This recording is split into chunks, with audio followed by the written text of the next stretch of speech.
Alright, welcome back everyone. It's me, Solon, and we have Watson joining us right here from the bed. So I hope you guys enjoy looking at him. He's kind of a fat sausage right there. But this is our Cialis lecture for strength and hypertrophy. Here we go. Okay, so what is Cialis, or Tadalafil? That's the generic name. What does it actually do?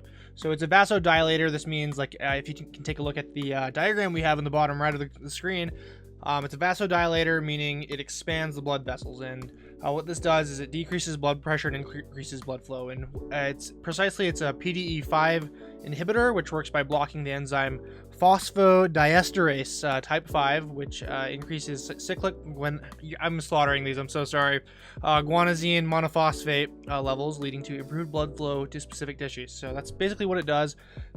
This was initially designed as like a blood pressure medication, but also, I mean, obviously it found its way into the ED world, so that's kind of what it's commonly used for nowadays. And how does this affect gym performance? This is what we're all here for. This is why I got into this in the first place. So it improves the pump. It improves nutrient flow via blood. You're going to experience faster intra-set recovery, so that's recovery in between sets, and faster post-workout recovery, just due to all these extra nutrients flowing into your muscles. And we got an amazing Arnold Schwarzenegger quote on the right here that you can read.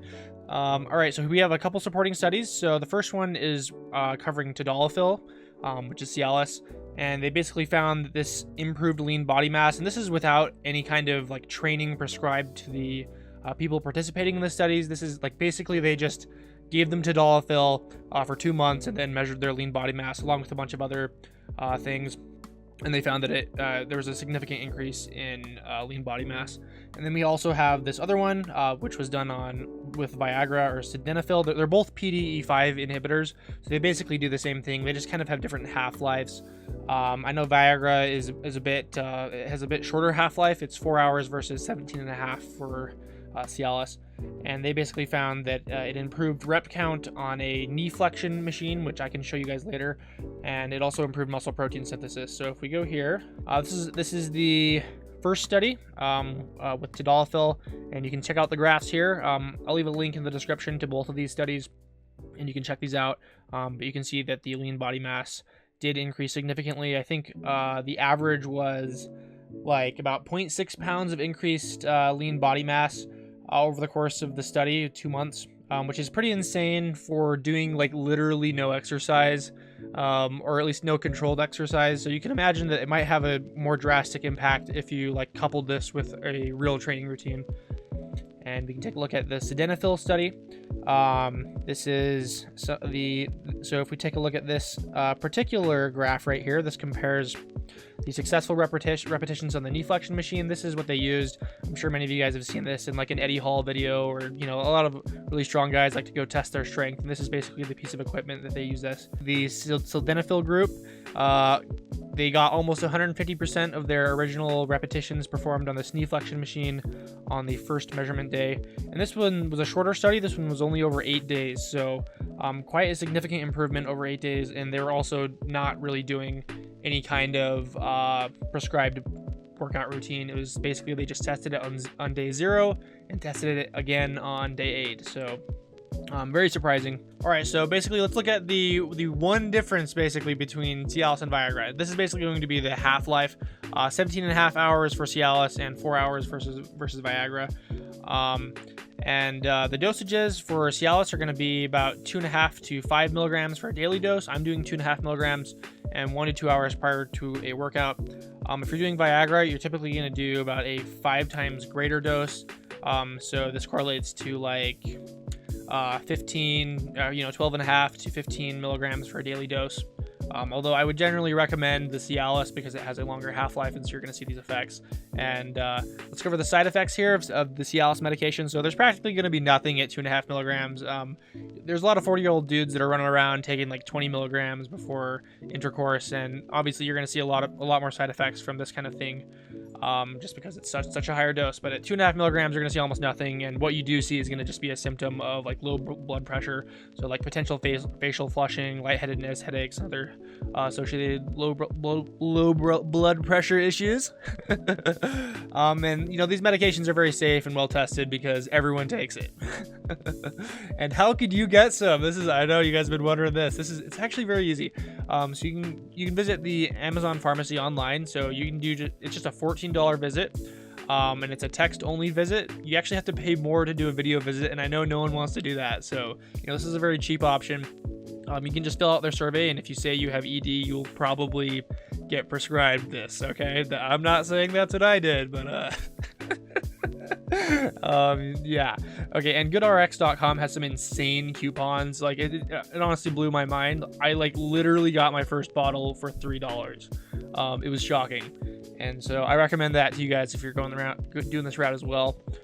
And let's cover my initial 1 week results. So I had very unexpected strength gains. We're going to review the videos here in a second. I had slightly better pumps and vascularity, not a huge difference. Yeah, we'll see in the next couple of weeks. I'm going to continue this for a full month and maybe even beyond, depending on the results I get at the end of that. So you guys can stay tuned and subscribe so that you can see the results later. I know you guys are all interested to see how this goes. And also there's a few confounding factors. So actually my sleep improved quite a bit over this last week. Anyways, I think because I'm starting my new semester, but I'm actually getting more sleep than I normally do because I'm only taking 2 classes instead of my regular 4 because I'm preparing to graduate and that's all I have left. So that's what I'm doing. So I have a lot more time, and my sleep schedule isn't as constrained as it was a few weeks ago.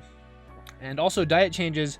I've stopped eating Cliff Bars, which I've taken out of my diet because they don't make me feel too well. They're mostly just 260 calories of carbs, and the protein content it's 10 grams. It's not very good, and I just don't like them. So I replaced those with 10 eggs a day. And you might be saying, that's not an equivalent.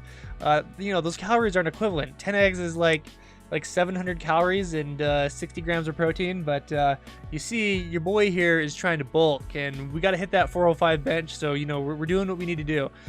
So I've been eating 10 eggs a day for like over 10 days now. I'm going pretty hard. I don't plan to stop. I will probably continue to do this even after our funny Cialis experiment because it's just a great way to get in calories. You get a lot of extra fat in there. Like I suspected that I was not getting enough like fat in my diet beforehand, and this definitely is the nail in the coffin there. Like I'm definitely getting my fat in as well, and it's a great protein source. So I recommend the same. Eat your eggs. That's what all the strongmen do. So let's cover those results right now. Okay, here we are in our first clip. So this was the first day I actually took the Cialis. Mostly very boring footage. This is just 275 for like a 3x6 long pause. So those are supposed to be like a 3-second pause at the bottom, but don't worry about that. We're a little fast today. And afterwards we did a 3x12 with 100-pound dumbbells. So this was a volume and I think a rep PR. My previous best was 95s for a set of 13, so this is 10 pounds up total for 1 rep less. So I believe that is an improvement according to a 1 rep max calculator. So this was encouraging to see. My first real rep PR of the experiment on the same day. So this is 2 days later. I went for a single. This is a reasonably light single at 355. Like that thing flew, dude. Like that's probably the fastest 355 I've ever done. And then I had a 4x4 at 320 afterwards. This is what we're now watching. And this also, this was extremely explosive.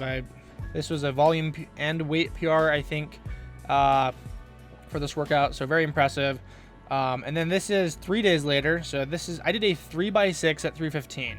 And this was crazy. So I've never done 315 for 6 reps. I've done it for 5 reps before. So this was both a rep PR and a volume PR because I did this for another 2 sets afterwards. So this is absolutely insane right here. This is when I'm kind of like freaking out at this point.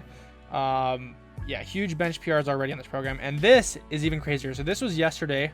This is 475 for a set of 10 low bar. Like I've never done anything close to that. My best squat set was 455 for 10 high bar.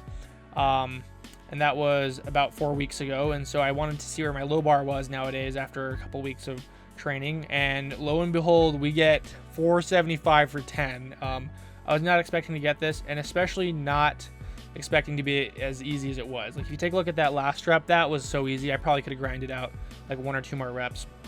And here is finally 1 week later. So this is the workout from today. This is 285, so 10 pounds up from last week for a set of 6. So nothing too crazy here, but I just wanted to include that to represent that we are now on the same day we started. And yeah, so that's basically the results we had. Yeah, you know, these are crazy results for 1 week. It's, you know, obviously you're not going to experience anything ridiculous. Like you're not going to see 10, 20 pound PRs on everything, but these were fairly ridiculous for 1 week. I was not expecting to be doing as well as this on bench or squat.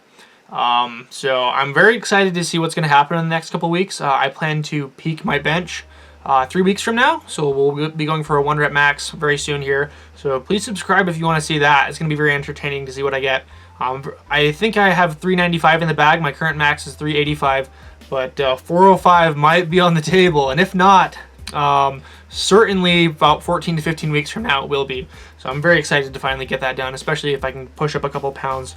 That is definitely going to happen. Okay, and that brings us to the end here. So yeah, thanks for watching. Please subscribe. I know this is the 3rd time I've asked you already in the same video, but we need subscribers. I'm going to be pumping out a lot of these videos, and hopefully they're informational and entertaining. So let me know in the comments what you guys think, and I will see you in the next one. Thank you. Bye. And Watson says bye too. He doesn't speak English, so he can't tell you that, but that's what he says. All right, guys. See you guys later.